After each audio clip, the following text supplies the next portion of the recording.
தாவேகாவுக்கும் திமுகவுக்கும் தான் போட்டின்ற மாதிரி விஜய் சொல்லியிருக்காரு. இப்ப நீங்க மின்பிடி பூச்சின்னு சொல்றீங்க, அப்புறம் எப்படி சார் இருக்கும் வரக்கூடிய சட்டமன்ற தேர்தல்?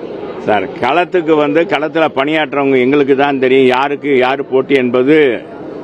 மக்கள் தான் எஜமானர்கள். இது சினிமா வசனம் இல்லை.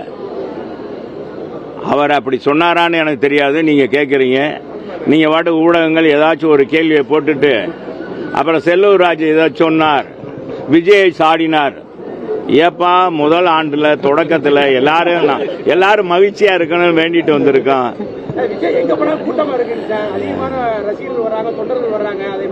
எல்லாருக்கும் வருவாங்க தம்பி, எல்லாருக்கும் ரசிகர்கள் வருவார். ரசிகர்கள் இருந்தா அது முதல் வரும்போது அந்த முகத்தை பார்க்கறதுக்கு சினிமா கவர்ச்சிக்கு தமிழ்நாட்டில் எப்பவுமே நம்ம அமிதாப் பச்சன் வந்தாருன்னா கூட கூட்டம் கூடும். அமிதாப் பச்சன் எவ்வளவு காலமா சினிமாவில் இருக்காரு. அதெல்லாம் ஒன்றும் இது இல்லை, கூட்டம் கூடுறது வச்சல்ல. மக்கள் தீர்மானிக்கணும். மக்கள் நம்மளை ஆளக்கூடியவர்கள் யார், நம்மளை ஆளக்கூடிய நிர்வாக திறன் படைத்தவர் யார் என்பதை நிரூபிக்க வேண்டும். அதுபோன்ற நிரூபித்தவர் புரட்சி தமிழர் எடப்பாடியார். எனவே அதுக்குள்ள மற்ற யாரையும், இது முதல் தொடக்க நாள யாரையும் நான் சாட விரும்பல. தம்பி கேட்டதுனால சொன்னேன். மக்கள் தான் எஜமானர்கள், மக்கள் தான் முடிவெடுப்பார்கள். மக்கள் முடிவெடுத்து விட்டார்கள்.